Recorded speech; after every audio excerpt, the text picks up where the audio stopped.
അസ്സലാമു അലൈക്കും.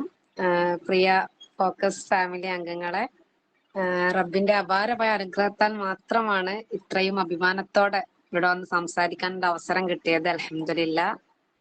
ഇതുപോലെ ഫോക്കസ് മുമ്പ് പലപ്പോഴായി ടോപ്പേഴ്സ് സ്റ്റോക്ക് വെച്ചപ്പോഴൊക്കെ എന്താണ് റാങ്ക് ഹോൾഡേഴ്സിന് പറയാനുള്ളത് എന്ന് നിങ്ങളെപ്പോലെ ശ്രദ്ധിച്ചു കേട്ടിരുന്ന ഒരാളായിരുന്നു ഞാനും. കാരണം അപ്പോഴൊക്കെ മനസ്സിൽ മിന്നി മറിഞ്ഞൊരു ആഗ്രഹമായിരുന്നു ഇതുപോലെ വന്നു നിന്ന് ഫോക്കസ് അക്കാദമിയുടെ ഈ ഒരു പ്ലാറ്റ്ഫോമിൽ ഇങ്ങനെ അഭിമാനത്തോടു കൂടി വന്നു നിന്ന് രണ്ടു വാക്ക് സംസാരിക്കാനുള്ള ഒരു അവസരം. ഇൻഷാ അള്ളാ നാളെ ഇതേപോലെ നിങ്ങൾക്ക് ഓരോരുത്തർക്കും കഴിയട്ടെ എന്ന് ഞാൻ ആത്മാർത്ഥമായിട്ട് പ്രാർത്ഥിക്കുകയാണ്. കാരണം നമ്മുടെ ഒരു സ്വപ്നാണ് PSC എന്നുള്ളത്. അപ്പോ ഇൻഷാ അള്ളാ നമ്മുടെ സാർമാർ അതിന് അനുയോജ്യമായ നോട്ടും കാര്യങ്ങളൊക്കെ ആയി കൂടെ നിന്നുകൊണ്ട് റബ്ബിന്റെ തൗഫീഖ് കൊണ്ടും ഇന്നത് കൈവരിക്കാൻ കഴിഞ്ഞു. അൽഹംദുലില്ലാ. നാളെ നിങ്ങൾക്കൊക്കെ കഴിയട്ടെ. പിന്നെ ഞാൻ ഈ സമയത്ത് ഇങ്ങനെ ഓർക്കുകയാണ്, റാങ്ക് ലിസ്റ്റ് ഞാൻ ആലപ്പുഴ LP-യിൽ 1-ാം റാങ്കും പാലക്കാട് UP-യിൽ 4-ാം റാങ്കും ആയിരുന്നു. രണ്ടും ഡിഫറെന്റ് ആയ എക്സാമുകളായിരുന്നു. അപ്പൊ ആ റാങ്ക് ലിസ്റ്റ് വന്ന ഉടനെ അറിയുന്നതും അറിയാത്തതുമായ ഒരുപാട് പേര് ഫോൺ കോളുകളും മെസ്സേജൊക്കെ ഒരുപാട് വരുമായിരുന്നു. അപ്പൊ ആ സമയത്തൊക്കെ കോമൺ ആയിട്ട് എല്ലാ ചാറ്റിലും ഞാൻ ഒരു ചോദ്യം ഇങ്ങനെയായിരുന്നു, ടീച്ചറെ നിങ്ങൾ ഫോക്കസ് അക്കാദമിയിൽ മാത്രമായിരുന്നോ എന്നുള്ളത്. കോമൺ ആയി റിപ്പീറ്റഡ് ആയിട്ട് കണ്ടൊരു കാരണം നമ്മൾ എങ്ങനെ പഠിച്ചെന്ന് അറിയാൻ വേണ്ടിയുള്ള ഉത്കണ്ഠ കൊണ്ട് അയക്കണ മെസ്സേജുകളാണ്. അപ്പൊ എല്ലാവരും കോമൺ ആയി ചോദിച്ചൊരു ചോദ്യമാണ്. അപ്പം അതിനുള്ള ഒരു ഉത്തരം വളരെ അഭിമാനത്തോടു കൂടി പങ്കുവെക്കാൻ ഞാൻ ഒരു വേദി ആഗ്രഹിക്കുകയാണ്. കാരണം എന്താ വെച്ചാൽ ഞാൻ PSC പഠിക്കാൻ ഫോക്കസിനെ മാത്രമേ അവലംബിച്ചിട്ടുള്ളൂ. അതായത് അത്രയൊരു ക്ലിയർ ആൻഡ് കട്ട് വേ എന്നുള്ളത് ഒരു പെയ്ഡ് ഗ്രൂപ്പ് ആ ഒരു രീതിയിൽ PSC-നെ ഫോക്കസ് മാത്രം അവലംബിച്ചിട്ടുള്ളൂ. നല്ല യൂട്യൂബ് ക്ലാസ്സുകളൊക്കെ കേൾക്കുമായിരുന്നു. എങ്കിലും ആ ഒരു സിലബസ് അനുസരിച്ചുള്ള പഠനത്തിന് ഫൗസിയ ടീച്ചർ പറഞ്ഞ പോലെ ഒരു ചിട്ടയായ പഠനം എന്നുള്ളത് ശരിക്കും മുന്നിൽ കാണിച്ചു തന്നത് ഫോക്കസ് അക്കാദമിയാണ്. കാരണം ഞാൻ ഇതേപോലെ ഒരു സപ്ലി ആദ്യമായിട്ട് വരുന്നത്, ഇതിനു മുമ്പ് വന്നത് ഒരു തിരുവനന്തപുരം പാർട്ട് ടൈം UP-യിലെ സപ്ലി ലിസ്റ്റ് ആയിരുന്നു. അപ്പൊ ആ സമയത്ത് ഞങ്ങൾ ഇങ്ങനെ ഇന്റർവ്യൂവിന്റെ മുമ്പ് എല്ലാവരും കൂടി ഇങ്ങനെ കൂടിയിരിക്കുന്ന സമയത്ത് എല്ലാവരും അവിടെ പറഞ്ഞു കേട്ടൊരു പേരാണ് ഫോക്കസ് അക്കാദമി, ഫോക്കസ് അക്കാദമി എന്ന്. അപ്പോഴാണ് അന്ന് ഞാൻ ആ എക്സാമിന് ഇതിലൊന്നും ഇല്ല. അപ്പൊ ആ സമയത്ത് എന്നോട് ഇങ്ങോട്ട് തിരിച്ചു ചോദിക്കും, നിങ്ങൾ ഫോക്കസ് അക്കാദമിയിൽ ഇല്ലേ എന്നാണ്. അപ്പൊ ആ ഒരു ചോദ്യത്തിന്റെ മറുപടി എന്നുള്ള നിലയിലാണ് ഞാൻ ഫോക്കസ് അക്കാദമിയിലേക്ക് എത്തുന്നത്. ആ സമയത്തായിരുന്നു ഈ പാലക്കാട് UP-ന്റെ നോട്ടിഫിക്കേഷൻ വന്നതും പഠിച്ചുകൊണ്ടിരുന്നതും. അപ്പൊ അൽഹംദുലില്ലാ നമ്മള് ശരിക്കും പറയുമ്പോ ഞാൻ എന്താ പറയാ, നമുക്ക് ആ ഒരു സാർമാരോടുള്ള ആ ഒരു ആത്മബന്ധം പറയാതിരിക്കാൻ കഴിയില്ല. പലപ്പോഴും കാലി സാറ് ക്ലാസ്സിനൊക്കെ നമ്മളെ ക്ലാസ്സിലെ കണ്ടന്റിനേക്കാൾ ഉപരി നമ്മൾ ജീവിതത്തിന്റെ ഓരോ പ്രതിസന്ധി ഘട്ടത്തിലും സാറിന് ചില പ്രയോഗങ്ങൾ നമുക്ക് ഭയങ്കരമായിട്ട് സ്ട്രൈക്ക് ചെയ്യും. അതായത് ഒരു തവക്കുല നമ്മളിപ്പോ പ്രത്യേകിച്ച് ഇപ്പൊ 2 എക്സാം ഒക്കെ എഴുതി ചിലരും ഭയങ്കരമായിട്ട് നിരാശയിലാണ്. ആ സമയത്ത് ശരിക്കും നമുക്ക് സാറിന്റെ ആ ഒരു എന്താ റബ്ബിനെ തവക്കുൽ ചെയ്യാനുള്ള ഓരോ അരിമണി നിങ്ങൾക്ക് കിട്ടാനുള്ളതാണെങ്കിൽ കിട്ടും, അതേപോലെ തെരടങ്ങിയിട്ട് കപ്പലെടുക്കാൻ കഴിയില്ല, അങ്ങനത്തെ ചില സംഗതികളൊക്കെ നമ്മളിപ്പോഴും ലൈഫിന്റെ ഓരോ ഘട്ടത്തിലും അത് സ്ട്രൈക്ക് ചെയ്യുന്നു എന്നുള്ളതാണ്. അത് നമ്മൾ എന്താണ് കൂടുതൽ പഠിക്കാൻ കൂടി നമുക്ക് ഒരു പ്രചോദനമാവുകയാണ്. അപ്പം എനിക്ക് ഫോക്കസ് അക്കാദമിയിൽ ആലോചിക്കുമ്പോ കുറെ അറിവ് എന്നുള്ളതിനേക്കാൾ നമുക്കൊരു ആത്മബന്ധം എന്തിനും അല്ലെ കൂടെ നിൽക്കുന്ന സാർമാരെ. ഇപ്പൊ നസറുദ്ദീൻ സാറെ പറ്റി ആലോചിക്കുമ്പോൾ നമ്മള് സാറിനൊക്കെ നല്ല തിരക്കാണ്, പക്ഷെ സാറിനോട് ഇങ്ങനെ ഇന്നിപ്പോ സാർ ഉച്ചക്ക് സംസാരിക്കണം എന്ന് പറഞ്ഞ മെസ്സേജ് അയച്ചപ്പോ ഞാൻ ഇങ്ങനെ റിവൈൻഡിൽ മുന്നത്തെ ചാറ്റൊക്കെ ഇങ്ങനെ നോക്കി. ആ സമയത്ത് ഞാൻ ഇങ്ങനെ ആലോചിച്ചു, സാറൊക്കെ എത്രമാത്രം സാറോടൊക്കെ ചോദിച്ചു ബുദ്ധിമുട്ടിച്ചിരുന്നുള്ളത്. കാരണം ചിലപ്പോ ക്ലാസ്സിൽ എന്തെങ്കിലും ഡൗട്ട് വന്നാൽ, അല്ലെങ്കിൽ ക്ലാസ്സിൽ ചിലപ്പോൾ എന്തെങ്കിലുമൊക്കെ അങ്ങോട്ടും ഇങ്ങോട്ടും ചെറിയ പോത്തിന് സാറോട് മെസ്സേജ് അയക്കും, അല്ലെങ്കിൽ എന്തെങ്കിലും ഡൗട്ട്സ് വന്നാലൊക്കെ ഇങ്ങനെ ചോദിക്കുമ്പോൾ ചിലപ്പോൾ സാറ് നോക്കിയിട്ട് റെഫർ ചെയ്തിട്ടാവും പറഞ്ഞത്. എന്നാലും ശരിക്കും ഒരു പേഴ്സണൽ മെന്റർ എന്നുള്ള നിലയിൽ, അതായത് ചില അക്കാദമികളൊക്കെ എന്താ ചെയ്യും എക്സാം വരെ, പക്ഷെ എക്സാം കഴിഞ്ഞ കേവലം ഒരു എക്സാം എന്നല്ലാതെ ആ ഒരു ഈ സാർമാരെ നമ്മളോട് കാണിക്കുന്ന ആ ഒരു ആത്മബന്ധം അതെന്തായാലും ഈ ഒരു അവസരത്തിൽ പറയണമെന്ന് തോന്നി. ആകെ 15 മിനിറ്റേ ഉള്ളൂ എന്നറിയാം. എന്തായാലും ഞാന് പഠന വഴികളിലേക്ക് കടക്കാം. പിന്നെ ഇന്നൊരു ആദ്യത്തെ 10 റാങ്കിനുള്ളിൽ എത്താൻ സ്വപ്നം കാണാൻ പഠിപ്പിച്ച ശരിക്കും കാലി സാറും നസറുദ്ദീൻ സാറാണ്. കാരണം എപ്പോ അവര് ക്ലാസ് കേൾക്കാതിരിക്കുമ്പോ ആദ്യം പറയാം ആദ്യത്തെ 10 ആദ്യത്തെ 10 എന്നാണ്. അപ്പൊ അൽഹംദുലില്ലാ നമ്മള് ആ ഒരു എക്സാം അടുപ്പിച്ച അവസാനത്തെ 10 മൊത്തം ഞാൻ പ്രാർത്ഥിച്ചത് പഠിച്ചവനെ ആദ്യത്തെ 10 എത്തണം. 1-ാം റാങ്ക് എന്നൊന്നും ഒരിക്കൽ പോലും പ്രാർത്ഥനയിൽ വരണില്ല. കാരണം അതൊന്നും ഞമ്മക്ക് അർഹിച്ചതല്ല. കാരണം നമ്മളെക്കാൾ എത്രയോ ഉള്ളവരുണ്ട്, അത് അവർക്കുള്ളതാണ്. എന്തായാലും ആദ്യത്തെ 10 എത്തണേ ആദ്യത്തെ 10 എത്തണേ എന്നുള്ള പ്രാർത്ഥന. അൽഹംദുലില്ലാ പാലക്കാട് UP-ന്റെ ലിസ്റ്റാണ് ആദ്യം വരുന്നത്. ആ സമയത്ത് റാങ്ക് 5 ആയിരുന്നു. സോറി റാങ്ക് 4 അപ്പൊ എന്തായാലും ആദ്യത്തെ 10 റബ്ബ് ആദ്യത്തെ 5 തന്നു. അങ്ങനെ പിന്നെ ഏകദേശം ഒരു 2 ആഴ്ച കഴിഞ്ഞപ്പോൾ ആണ് അൽഹംദുലില്ലാ ആലപ്പുഴ എൽപിന്റെ 1ാം റാങ്ക് കിട്ടിയത് അൽഹംദുലില്ലാ. അപ്പൊ നമ്മള് പ്രാർത്ഥനയും കാലി സാറിന്റെ അതുപോലെ തവക്കുലും, കാരണം നമ്മള് പരിശ്രമിക്കുക. നിങ്ങളൊക്കെ പഠിക്കണ്ടെന്ന് എനിക്കറിയാം, കാരണം നിങ്ങളൊക്കെ നമ്മളെക്കാള് നല്ല കഴിവുള്ളവരാണ്, ആരും പഠിക്കാത്തത് കൊണ്ടല്ല. പിന്നെ എന്താ, നമ്മൾ എക്സാം അറ്റൻഡ് ചെയ്യുമ്പോൾ ഒന്ന് കാമായിട്ട് ഒരു ജസ്റ്റ് നമുക്ക് സ്ട്രെസ് റിലീഫ് ആയിക്കൊണ്ട് എക്സാം അറ്റൻഡ് ചെയ്യാന്നുള്ളതാണ്. ചിലപ്പം എല്ലാം, അതായത് നോട്ട്സ്, ചില കാര്യങ്ങൾ ചിലപ്പോൾ നമുക്ക് ആ സമയത്ത് ഒരു ക്രിട്ടിക്കൽ തിങ്കിങ് ഉപയോഗിക്കേണ്ടി വരും. ചില ഓപ്ഷനുകൾ, അതായത് അറിയണത് മാത്രം വരികയാണെങ്കിൽ ഒരു 60% എല്ലാവർക്കും അറിയണത് വരും. പിന്നെ നമ്മൾ അവിടുന്ന് ശരിക്കും എക്സാം ഹോളിൽ നമ്മൾ എന്ത് സ്ട്രാറ്റജി ആണെന്നാ ശരിക്കും നോക്കണ്ടേ. അതായത് ആ ഒരു 60% ചോദ്യങ്ങൾ എല്ലാവരും അറ്റൻഡ് ചെയ്യും, ഒരു 50 മാർക്കിന്റെ അടുത്തൊക്കെ എല്ലാവരും കിട്ടും. പക്ഷെ നമ്മൾ അതിന്റെ ഔട്ട് ഓഫ്, അതിൽ കൂടുതൽ വരെ നമ്മൾ എന്താണെന്ന് വെച്ചാൽ ചില കാര്യങ്ങൾ നമുക്ക് അറിയില്ലെങ്കിൽ ഒന്ന് ധൈര്യത്തോടെ എലിമിനേറ്റ് ചെയ്യാനുള്ള ഒരു മൈൻഡ് വരണം. അതൊരു ഇതാണ്. കാരണം ഇപ്പം നമ്മൾ അറിയണ മാത്രം ബബിൾ ചെയ്താൽ മതി എന്ന് പറഞ്ഞിരുന്നാൽ ഇപ്പൊ മാറിയ ഒരു PSCന്റെ സാഹചര്യം അനുസരിച്ചിട്ടാണ് ഞാൻ പറഞ്ഞിട്ട്. കാരണം നമ്മൾ മുമ്പേ പഠിച്ച കാര്യങ്ങളെ അല്ല ചിലപ്പോഴൊന്നും ചോദ്യപേപ്പറിൽ വരിക. അപ്പൊ ആ സമയത്ത് നമുക്ക് അറിയണം, അപ്പോഴും കണ്ടന്റ് കയ്യിൽ വേണം. ആ ഉള്ള കണ്ടന്റിനെ വെച്ച് ഓപ്ഷൻ നമുക്ക് എലിമിനേറ്റ് ചെയ്യാൻ കഴിയണമെങ്കിൽ സ്വതന്ത്രമായിട്ട് നമുക്ക് ചിന്തിക്കാൻ കഴിയണം. ഇതിങ്ങനെ ആകുമ്പോ അപ്പൊ ഈ ഒരു ഓപ്ഷൻ ഔട്ട്, രണ്ടാമത്തെ ഓപ്ഷൻ ഔട്ട്, ഇനിയിപ്പോ 2 ഓപ്ഷൻ അറിയത്തില്ല, അങ്ങനെയൊക്കെ. അപ്പൊ ആ സമയത്ത് നമ്മളെ മൈൻഡ് ഒന്ന് സ്ട്രെസ് ആക്കുക എന്നുള്ളതാണ്. അപ്പൊ ഞാൻ എപ്പോഴും എങ്ങനെ പഠിച്ചെന്നൊക്കെ ചോദിക്കുമ്പോൾ ഞാൻ പറയുന്നുണ്ട്, നമ്മൾ പഠിക്കണ സമയത്ത് എന്ത് ചെയ്യുക, ഇതിന്റെ അവസാനത്തെ PSC ആണെന്ന് ലക്ഷ്യം വെച്ച് പഠിക്കുക. പക്ഷെ എക്സാം അടുപ്പിച്ച് നമ്മൾ പിന്നെ ആ മൈൻഡ് സെറ്റ് മാറ്റണം. അല്ലെങ്കിൽ എക്സാം ഹോളിൽ കയറുമ്പോഴൊക്കെ പിന്നെ അത് എത്ര PSC വരാണ്ട് എന്താ ഇപ്പൊ എന്നുള്ള എന്താ ചെയ്യുക, അത്രയും ആ ഒരു മൈൻഡ് ആ സമയത്ത് റിലാക്സ് ആക്കി കയറുക എന്നുള്ളതാണ്. ഒരു അത്ര എൻജോയ്മെന്റ് മൂഡില്. സുലൈമാൻ സാറ് മോട്ടിവേഷൻ ക്ലാസ്സിൽ പറഞ്ഞ പോലെ അതിന്റെ ശേഷം മന്തി കഴിക്കാലോ, ഞാനൊക്കെ അതാ ആലോചിക്കല്ലോ, ട്രിപ്പായി പോവാം, മന്തി കഴിക്കുക, ഐസ്ക്രീം കഴിക്കുക, അങ്ങനെ ആലോചിക്കുക. അങ്ങനെ വെച്ചാൽ അല്ലാതെ നിങ്ങൾ ആരും പഠിക്കാത്തോണ്ടല്ല, എല്ലാരും പഠിക്കുന്നുണ്ട്. പക്ഷെ ആ സമയത്ത് പിന്നെയാണ് ഇത് എനിക്ക് അറിയണതേന്നല്ലോ ജസ്റ്റ് പോയിന്ന് തോന്നുന്നത്. അത് നമ്മളെല്ലാരും അനുഭവിച്ചിട്ടുള്ള ഒരു പ്രതിസന്ധിയാണ്. ഈ 2 പരീക്ഷക്കും ഞാൻ എക്സാമിന് ശരിക്കും ചില്ലായിട്ട് ഫേസ് ചെയ്യാനാണ് നോക്കിയത്. പക്ഷെ പഠിക്കുമ്പോ വെരി സീരിയസ് ആയിരുന്നു. എന്നാല് എക്സാം അടുപ്പിച്ച ഒരു 2 ആഴ്ച ഭയങ്കര എൻജോയിങ്ങിലാണ് മൈൻഡ് വെച്ചത്, ഭയങ്കര. അപ്പൊ പക്ഷെ സാധാരണ ഞാൻ കണ്ടിടത്തോളം എല്ലാവരിലും കാണുന്ന ഒരു സംഭവം, എക്സാം അടുപ്പിച്ച എല്ലാവരും ഓവർ ടെൻഷനാണ്. ഭയങ്കരമായിട്ട് അത് നോക്കിയില്ല, ഇത് നോക്കിയില്ല, മക്കളെ മുഴുവൻ നോക്കിയിട്ട് ആരും എക്സാം എഴുതലും ഉണ്ടാവില്ല, ആർക്കും റാങ്കും കിട്ടൂല. കാരണം നമ്മള് മനുഷ്യന്മാരല്ലേ, കുറെ നോക്കും, എന്തായാലും നോക്കുമ്പോൾ ആദ്യം പഠിച്ചത് മറക്കും, അതൊക്കെ ഓക്കെ. അപ്പൊ നമ്മളെന്താ, പഠിച്ചോൻ അത് എനിക്ക് അതിൽ ആ ഒരു എന്താ പറയാ തവക്കലും പ്രാർത്ഥനയും, അതാണ് പിന്നെ മെയിനായിട്ട് വേണ്ടത്. അപ്പൊ എക്സാം അടുപ്പിച്ച് ആ ടെൻഷൻ കുറക്കുക എന്നുള്ളതാണ്. പിന്നെ എന്താണ്, അതേപോലെ നമ്മൾ ഒരുപാട് പേര് നെഗറ്റീവ് പറഞ്ഞ കളിയൊക്കെ ഉണ്ടാവും. പിന്നെ ഈയൊക്കെ എന്നിട്ട് കുറെ പഠിച്ചിട്ട് ഇപ്പൊ എന്തായി, ഇപ്പൊ നിങ്ങളൊക്കെ ഈ ഒരു ചോദ്യം ചിലപ്പോ ഫേസ് ചെയ്യുന്നുണ്ടാവും. പിന്നെ അവൾ അങ്ങനെ ഇരുന്ന് പഠിച്ചതായിരുന്നു, അങ്ങോട്ട് കല്യാണത്തിന് വന്നില്ല, അങ്ങോട്ട് വന്നില്ല. അപ്പൊ എന്താ, നമുക്കൊരു വിജയം ഉണ്ടായ കൂടെ വരെ എല്ലാവരും ഉണ്ടാവൂടോ. നമ്മളെല്ലാരും തൃപ്തിപ്പെടുത്തിയിട്ടോ നമുക്ക് ഫുള്ള് ഹോസ്റ്റൽ ടീച്ചർ പറഞ്ഞ പോലെ പണികളൊക്കെ നമുക്ക് വീട്ടുകാരെ ബോധ്യപ്പെടുത്തണം. അങ്ങനെ കുറച്ച് കാര്യങ്ങളിൽ അഡ്ജസ്റ്റ്മെന്റ്, മക്കളെ, എനിക്കൊക്കെ 3 മക്കളെ വെച്ചിട്ട് തന്നെ ഞാനും പഠിച്ചത്. പക്ഷെ മക്കളെ പോലെ നമ്മൾ ആ ലക്ഷ്യത്തേക്ക് ബോധ്യപ്പെടുത്താൻ കഴിയണം, ഹസ്ബൻഡിനായാലും ഒക്കെ. അപ്പൊ എന്താ, ഒരു കാലത്ത് അങ്ങനെ നമ്മളെ പറഞ്ഞു നിന്നാലും എന്താ ചെയ്യും, നമുക്കൊരു ഇതുണ്ടെങ്കിൽ എല്ലാരും ഉണ്ടാവും ഇൻഷാ അല്ലാഹ്. അപ്പൊ നമുക്ക് നല്ലൊരു എന്താ പറയാ എല്ലാ വിമർശനങ്ങൾക്കൊക്കെ ഒരു മധുര പ്രതികാരം ചെയ്യാൻ കഴിയുന്ന രീതിയിൽ പഠിക്കാൻ പറ്റണം. അല്ലാതെ നമ്മൾ എല്ലാരും നന്നാക്കി ഓരെന്ത് വിചാരിക്കും, ഇവരെന്ത് വിചാരിക്കും, എല്ലാരെയും കൂടി തൃപ്തിപ്പെടുത്തിയിട്ട് എന്ത് ചെയ്യാൻ കഴിയില്ല, നമുക്ക് നമ്മളെ ലക്ഷ്യത്തിലെത്താൻ കഴിയില്ല. പല കുടുംബിനികളും നമ്മളറിയാം, മെജോറിറ്റി എനിക്കറിയാം നമ്മളൊരു ഫാമിലി ഉള്ള ആളുകളാണ്. അപ്പൊ എന്തായാലും എല്ലാവരും കഴിഞ്ഞിട്ട് നമ്മളെങ്ങനെ പഠിക്കാന്ന്. അപ്പൊ എന്താ ചെയ്യാ, കുടുംബക്കാരെ ഇതിന്റെ പ്രാധാന്യം നമുക്ക് ബോധ്യപ്പെടുത്തി നമ്മളെ പറ്റി, ഇനിയിപ്പോ നമ്മൾ എത്ര നല്ല ചെയ്താലും പറയാനുള്ളൂ എങ്ങനെ ഒരു ചെറിയൊരു നെഗറ്റീവ് മതിയോടോ നമ്മളെ പറ്റി ഫുള്ള് അവർ പറഞ്ഞോണ്ടേ ഇരിക്കും. അപ്പൊ ഏതായാലും പറയില്ലേ, അതിന്റെ കൂട്ടത്തില് കുറച്ച് പണികളൊക്കെ അവിടെ കിടന്നാലും എന്താ ചെയ്യാ, പഠിക്കുക. അല്ല എന്തായാലും ഒരു വഴി നമുക്ക് ക്ലിയർ ആവണല്ലോ പഠിക്കുക എന്നുള്ളത്. അപ്പൊ സമയം മാനേജ് ചെയ്യാനുള്ള കാര്യം കേട്ടോ പറഞ്ഞത്, അല്ലാതെ എല്ലാം കഴിഞ്ഞിട്ട് എന്ത് ചെയ്യൂല, പഠനം എന്നുള്ളത് നടക്കൂല. പിന്നെ അതേപോലെ ചിലരൊക്കെ ചോദിക്കണ ഒരിതാണ്, ആകെ 2 പോസ്റ്റ് അതിനാ പോയി പഠിക്കണേ. ഞമ്മക്കൊരു പോസ്റ്റ് പോരെ അല്ലെ, ഒരാൾക്ക് ഞമ്മക്ക് ജോലി ചെയ്യാൻ. ഇപ്പൊ 2 ലിസ്റ്റിൽ 3 or 4 ലിസ്റ്റിൽ നമ്മൾ വന്ന് എല്ലായിടത്തും കൂടി പോയി നമ്മൾ ഒപ്പിട്ട് എല്ലാ ശമ്പളം കൂടി വാങ്ങാൻ കഴിയില്ലല്ലോ. ഒരു ജോലി നമുക്ക് ഒരൊറ്റ പോസ്റ്റ് മതി, സാർമാര് ക്ലാസ്സിൽ എപ്പോഴും പറഞ്ഞതാ. അപ്പൊ ആ ഒരു മൈൻഡ് സെറ്റിൽ എന്ത് ചെയ്യാ, നമ്മള് പോസിറ്റീവ് ആക്കുക. നെഗറ്റീവ് പറയാനുണ്ടാവുമ്പോ നമ്മൾ അവരെ കൂടെ ചേർന്ന് അങ്ങനെ ഒരിക്കലും മൈൻഡിൽ പഠനത്തിന്റെ ഇടയിൽ നെഗറ്റിവിറ്റി വരരുത്.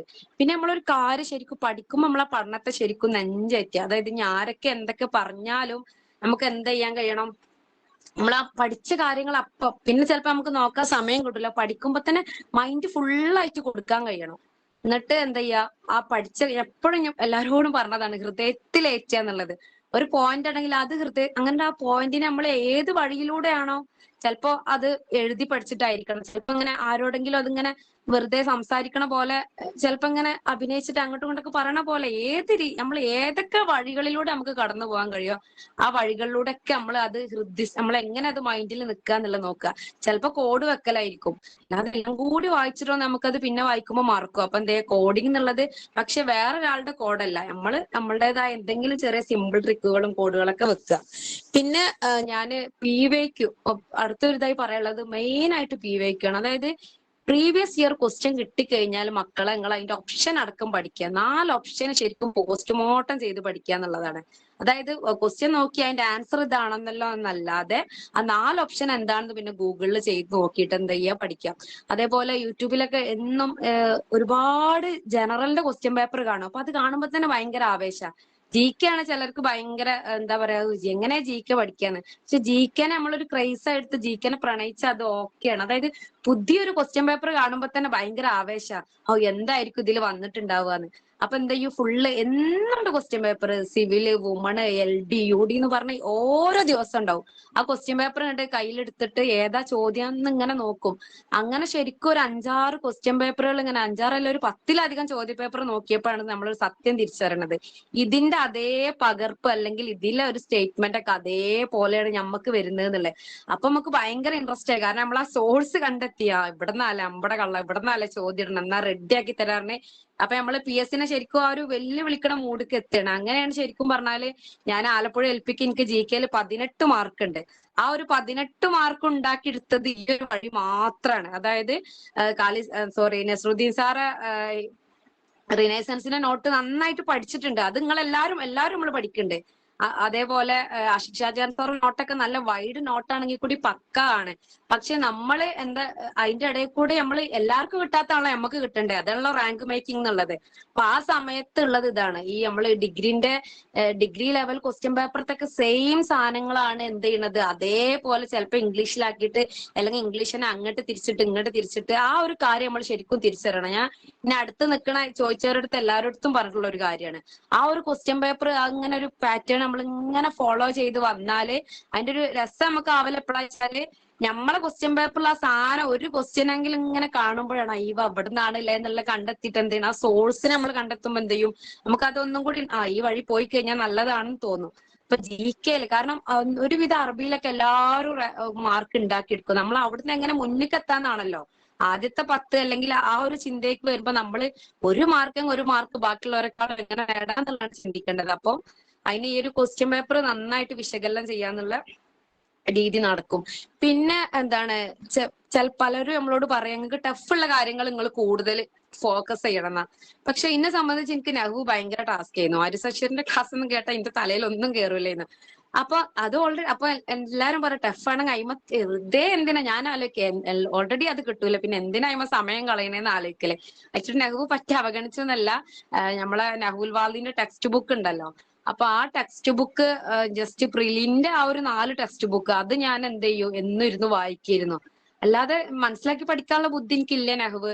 അപ്പൊ നെഹ്വ് പറ്റി അവഗണിക്കാതെ നെഹ്വ് അങ്ങനെ വായിച്ചല്ല, അത് അയിമൽ ഇങ്ങനെ കൂടിയില്ല, അതിങ്ങനെ വെറുതെ ഒരു എന്നും ഇങ്ങനെ ഇരുന്ന് വായിക്കും. അങ്ങനെയായിരുന്നു നെഹ്വ് ചെയ്തത്. അപ്പൊ നമുക്ക് അറിയാത്ത വിഷയങ്ങൾ കൂടുതൽ കൊടുത്തുങ്ങാണ്ട് ബാക്കി എത്രയോ വിഷയങ്ങൾ അറിയണേന് നമ്മൾ വിടണ്ടല്ലോ, അങ്ങനെ ചിന്തിക്കാം.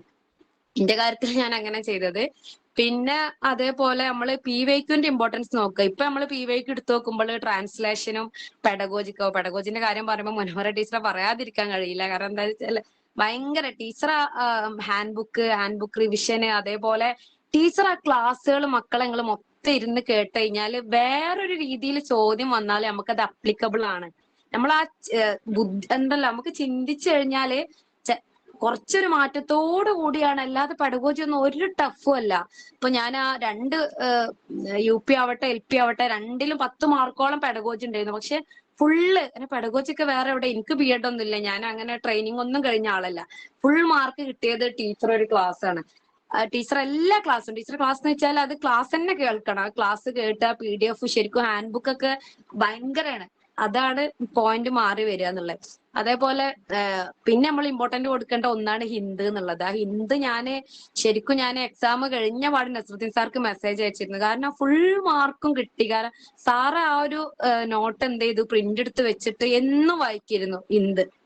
നമ്മള് ഇന്റെ വഴിയായിരിക്കൂല നിങ്ങൾക്ക് യോജിച്ചത്. അപ്പൊ നമ്മള് എല്ലാരും യുണൈക്ക് ആണല്ലോ, ഓരോരുത്തർ ഇൻഡിവിജ്വൽ ആണ്. അപ്പൊ ഞാൻ പറഞ്ഞ പോലെ ഫസ്റ്റ് ടീച്ചർ പറഞ്ഞ പോലെ നിങ്ങൾക്ക് ഏറ്റവും ആപ്റ്റ് ആവുക.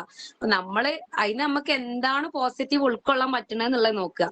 അതേപോലെ ട്രാൻസ്ലേഷൻ പറയുകയാണെങ്കിൽ ട്രാൻസ്ലേഷൻ നല്ലൊരു സ്കോപ്പാണ്. ഇത്തിരി ഇംഗ്ലീഷും കൂടി നമുക്ക് അറിഞ്ഞിരിക്കുക എന്നുള്ളതാണ്. ഞാന് ഇപ്പൊ ആലപ്പുഴ LP ക്കൊക്കെ മനസ്സിലാക്കിയ ഒരു കാര്യം. കാരണം ഭയങ്കര സിമ്പിൾ, നമ്മൾ കുറെ പഠിക്കാതെ നമുക്ക് മാർക്ക് കിട്ടും. അതായത് വുഡ് എങ്ങനെ വരും, വില്ല്, കാൻ, അങ്ങനെ ഇത് എന്ത് വരുമ്പോഴാണ് അങ്ങോട്ട് വരണമെന്നില്ല. നമ്മളെ പഴയ ഒന്നും വേണ്ട, 10ാം ക്ലാസ്സിലെ നമ്മളെ ഇംഗ്ലീഷ് ഉണ്ടല്ലോ, അതൊന്ന് പൊടി തട്ടിയെടുത്ത് കഴിഞ്ഞാൽ എന്താണ് ഏകദേശം ട്രാൻസ്ലേഷൻ റെഡിയാണ്. പിന്നെ ഒറ്റപ്പെട്ട് വരുന്ന വാക്കുകൾ കണ്ടെത്തണമെങ്കിൽ അത് സിലബസ് നിന്ന് മാത്രമാണ്. നമ്മൾ എന്ത് ചെയ്യുക, സിലബസ് എടുക്കുക, ഫോക്കസിന്റെ നോട്ടും ഉണ്ട്. അതിന് പുറമെ എന്ത് ചെയ്യായിരുന്നു, ഗൂഗിളിൽ ഓരോ ടേമും അടിച്ചു നോക്കിയിരുന്നു. ഇപ്പൊ സൊഹാഫ എന്നാണെങ്കിൽ സൊഹാഫയിൽ മാക്സിമം എങ്ങനെ വേർഡ് കണ്ടെത്താൻ പറ്റുമോ അങ്ങനെ വേർഡ് കണ്ടെത്തും. അതേപോലെ നമ്മളെ ടെക്സ്റ്റ് ബുക്കുകൾ ഉണ്ടല്ലോ, നമ്മളെ ഡിഗ്രിന്റെയും PGന്റെ ഒക്കെ ടെക്സ്റ്റ് ബുക്കുകൾ, അത് നോക്കിയിരുന്നു. അതിനൊക്കെയാണ് വേർഡ്സ് മാക്സിമം കിട്ടിയിരുന്നത്. പിന്നെ നമ്മൾ എന്തായാലും പാറ്റേൺ മാറി. ഇനി നമ്മള് അപ്പൊ ഫോക്കസ് നമുക്ക് എടുക്കാൻ പറ്റണ അത്ര നമ്മൾ എടുക്കുക. പിന്നെ നമ്മൾ മാറിയ പാറ്റേണിനെ കൂടി നമ്മൾ എന്ത് ചെയ്യുക, ഉൾക്കൊള്ളാൻ വേണ്ടി ശ്രമിക്കുക. അതായത് കോംപ്രഹെൻസീവ് ലെവലിലേക്ക് ചോദ്യം മാറുമ്പോൾ ഇപ്പൊ നെറ്റിന്റെ ക്വസ്റ്റ്യൻ പേപ്പർ ഒക്കെ എടുത്ത് നോക്കിയാൽ നമുക്കറിയാം, ചിലരെന്ത് ചെയ്യും, ക്വസ്റ്റ്യൻ പേപ്പർ ഒക്കെ നോക്കുക, അത് കോംപ്രഹെൻസീവ് അല്ല, അത് വിട്ട്, അപ്പൊ നമുക്ക് അതേപോലെ വരൂലല്ലോ എന്ന്. പക്ഷെ അവിടെ നമ്മൾ അത് ചെയ്ത് നോക്കുക.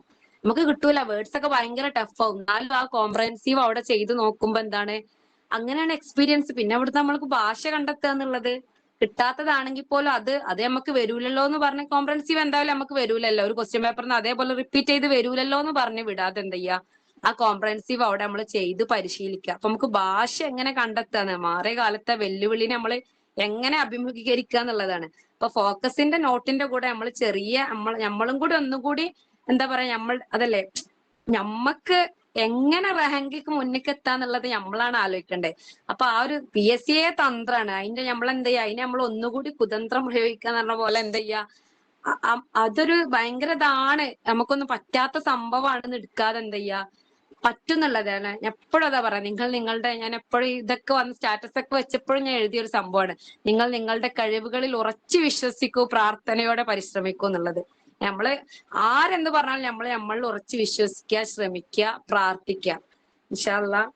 പിന്നെ അതേപോലെ ഫോക്കസ് നമുക്കൊരു പിയർ ഗ്രൂപ്പ് ഉണ്ടായിരുന്നു. ഞങ്ങൾ ആ സമയത്ത് എന്താണ് അതേപോലെ ജോയിൻ ചെയ്ത സമയത്ത് എല്ലാവരും കൂടിയുള്ള നമ്മളെ ഗ്രൂപ്പിന് പുറമെ എന്ത് ചെയ്ത്, ഞങ്ങൾ പഠിക്കാനായിട്ട് ഒരു ഗ്രൂപ്പ് ഉണ്ടാക്കിയിരുന്നു. എന്നിട്ട് ആ ഗ്രൂപ്പില് ഇപ്പൊ എന്താ പറയാ, ഇപ്പൊ അടുത്ത് വരെ ഇപ്പോഴും ആ ഗ്രൂപ്പ് സജീവമാണ്. ഞാനൊക്കെ മാറിന്നെങ്കിൽ കൂടി ആ ഗ്രൂപ്പ് ഭയങ്കര സന്തോഷമാണ്. ആ ഗ്രൂപ്പ് കാണുമ്പോൾ ഡ്രീം PSC എന്നുള്ള പേരിൽ അതിങ്ങനെ കാണുമ്പോൾ തന്നെ അന്നുണ്ടായ ഈ ഫോക്കസിൽ ചേർന്നത് വഴി മാത്രം ഉണ്ടായാണ്. തിരുവനന്തപുരം മുതൽ കാസർഗോഡ് വരെ ഓരോ ജില്ലയിൽ നിന്ന് ഓരോ ആളുകൾ നമുക്ക് പരിചയമില്ല, പക്ഷെ നല്ലൊരു ആത്മബന്ധമാണ്. അപ്പൊ ഞങ്ങൾ ആ ഒരു ടീം എന്നുള്ളത് നോമ്പിനൊക്കെ നമ്മൾ പൊതുവെ ക്ഷീണിച്ച് നിൽക്കുന്ന സമയമാണല്ലോ. പക്ഷെ ആ സമയത്തൊക്കെ ഞങ്ങള് ഈ എന്നും എല്ലാ ക്വസ്റ്റ്യൻ പേപ്പർ എടുത്ത് നോക്കിയിരുന്നത് ആ ഫോക്കസിന്റെ പിയർ ഗ്രൂപ്പാണ്. അപ്പൊ ആ ഒരു ഇത് പറയാതിരിക്കാൻ കഴിയില്ല. പിന്നെ റിവിഷന്റെ കാര്യം പോസ്റ്റ് ടീച്ചർ പറഞ്ഞല്ലോ. അതുപോലെ നമുക്ക് എന്തായാലും പഠിക്കുമ്പോൾ മടുക്കും. ആ സമയങ്ങളിൽ നമ്മൾ എന്താ പറയുക, ഈ ഷോർട്സും റീൽസ് ഒക്കെ ഉണ്ടല്ലോ, നമ്മളിപ്പോ PSC കിട്ടണത്, ആ ടാഗ് ഇട്ടിട്ട് നമ്മൾ വരണത്, അതേപോലെ സൈൻ ചെയ്യണത്, അങ്ങനത്തെ അത് നമ്മൾ മനസ്സിലേക്ക് നമ്മളെല്ലാരും ചെയ്യും. പക്ഷെ അതേ സമയം തന്നെ ഫുള്ള് പഠിക്കാതെ എന്താ ഇടക്കിടക്ക് എന്താ പറയാ, ഇടക്കിടക്ക് എന്ന് പറഞ്ഞ പോലെ ഈ ഷോർട്സ് റീൽസ് ഇങ്ങനെ ഇരുന്ന് കാണും.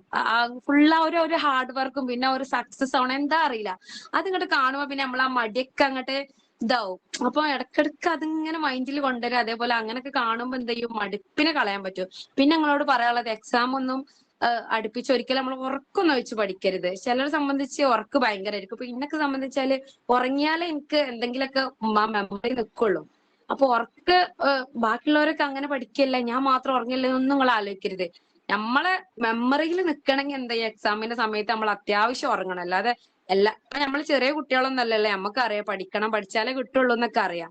പിന്നെ എന്താ ചെയ്യാ, ആവശ്യമായി എക്സാം അടുപ്പിച്ചിട്ടല്ലേ നന്നായിട്ട് റെസ്റ്റ് എടുക്കുക, നല്ല ഫുഡൊക്കെ കഴിച്ച് ആ ഒരു സമയത്ത് നല്ല റിലാക്സ് ആവുക എന്നുള്ളത്. അല്ലാതെ കുറെ സമയം ഉറക്കൊന്നും വെച്ചിരുന്ന് പഠിക്കും. നമ്മള് പഠിച്ച കാര്യങ്ങൾ മെമ്മറി നിൽക്കണമെങ്കിൽ എപ്പോഴും നമ്മൾ നല്ലതായിട്ട് നമ്മുടെ ശരീരത്തിന് റെസ്റ്റ് കൊടുക്കുക എന്നുള്ളതാണ്. പിന്നെ ഓരോരുത്തർക്കും ഓരോ സമയമായിരിക്കും. ഇപ്പൊ രാവിലെ ചിലപ്പോ ഫസ്റ്റ് സെമിസ്റ്റർ 4 മണിക്ക് നീച്ച് പഠിക്കണമെന്ന് പറഞ്ഞപ്പോ എനിക്കൊന്നും സങ്കല്പിക്കാൻ പോലും കഴിയില്ല. കാരണം നമ്മളൊന്നും ആ ഉറക്കത്തിന്റെ ഇതിൽ നിന്നൊന്നും ഒഴിവാവില്ല ആ സമയത്തൊന്നും. അപ്പൊ അത് ഓരോരുത്തരെ ടീച്ചറെ പ്രിഫർ ആണ് പറഞ്ഞത്. അപ്പൊ അത് വിചാരിച്ച് ചിലപ്പോ ആ സമയം ഞാൻ നീക്കാൻ നോക്കിയിട്ടുണ്ടെങ്കിൽ, അല്ല പൊതുവെ പഠിച്ചവരൊക്കെ പറഞ്ഞ ഒരു കാര്യമാണ് അങ്ങനെ നിന്ന് പഠിച്ചു എന്നൊക്കെ ഉള്ളത്. അപ്പൊ അത് പറ്റൂല. അപ്പൊ നമ്മക്ക് വേറെ സമയമായിരിക്കും ഉണ്ടാവും. അപ്പൊ നിങ്ങൾ എന്ത് ചെയ്യാ, നിങ്ങളെ ആ ഒരു ഓരോരുത്തരെ നമ്മക്കെല്ലാം അറിയുള്ളൂ, അങ്ങനെ തെരഞ്ഞെടുക്കുക, പഠിക്കുക. പിന്നെ പിന്നെ ജി കെ ആണ് ഇമ്പോർട്ടന്റ്, ജി കെ ഒക്കെ അങ്ങനെ കൊടുക്കുക. ഓക്കെ. പിന്നെ ക്രാഷ് കോഴ്സിനെ പറ്റി പറയാതിരിക്കാൻ കഴിയില്ല. ക്രാഷ് കോഴ്സ് ഒക്കെ വരുമ്പോ ക്രാഷ് കോഴ്സ് ഫുള്ള് കേട്ടിരുന്നു കേട്ടോ. നമ്മള് ആ ഒരു ക്വസ്റ്റ്യൻ ഡിസ്കഷൻ ഉണ്ടല്ലോ, അത് ഭയങ്കര ഇമ്പോർട്ടന്റ് ആണ് അവസാന സമയങ്ങളിലെ. അപ്പൊ ചില ക്ലാസ്സുകളിലൊക്കെ ഇപ്പൊ ചിലപ്പോ എന്താണ് നമുക്ക് ഭയങ്കര ഇതായിട്ട് തോന്നും, അങ്ങനെയല്ല ബോറിംഗ് ഒക്കെ വന്നാലോ. അപ്പൊ ബോറടിച്ചാണ്ട് ഫുള്ള് ഇരുന്ന് കേൾക്കണം എന്നൊന്നുമില്ല. നമുക്ക് ആ സമയത്ത് മൊത്തത്തിൽ അതിന്റെ ആ ഒരു അങ്ങനല്ല, ഞമ്മക്ക് ആ വിഷയത്തോട് ഒരു ഇഷ്ടമില്ലാത്തോണ്ടായിരിക്കാം മേ ബി ആ ഒരു ബോറിംഗ് വരുന്നത്. അപ്പൊ ആ സമയത്ത് നമ്മൾ ആ ഒരു ഏത് ബോറിംഗ് വന്ന വിഷയമാണെങ്കിലും ക്വസ്റ്റ്യൻ ഡിസ്കഷൻ ഫോക്കസിന്റെ ആ സമയത്ത് ഭയങ്കര ഉപകാരപ്പെട്ട സംഗതിയാണ്. കാരണം നമുക്കൊരു എക്സാം അടുപ്പിച്ചാണല്ലോ ആ തരുന്നത്. അപ്പൊ ആ ക്രാഷ് കോഴ്സ് ഒന്നും ഒരിക്കലും മിസ് ചെയ്യാതിരിക്കുക. പിന്നെ ഇൻഷാ അള്ളാ എന്തെങ്കിലും വേറെ സംശയങ്ങളൊക്കെ ഉണ്ടെങ്കിൽ ചോദിക്കുക. എന്തായാലും എല്ലാവർക്കും ഇൻഷാ അള്ളാ നമ്മളെ ലക്ഷ്യത്തിലേക്ക് എത്താൻ കഴിയട്ടെ.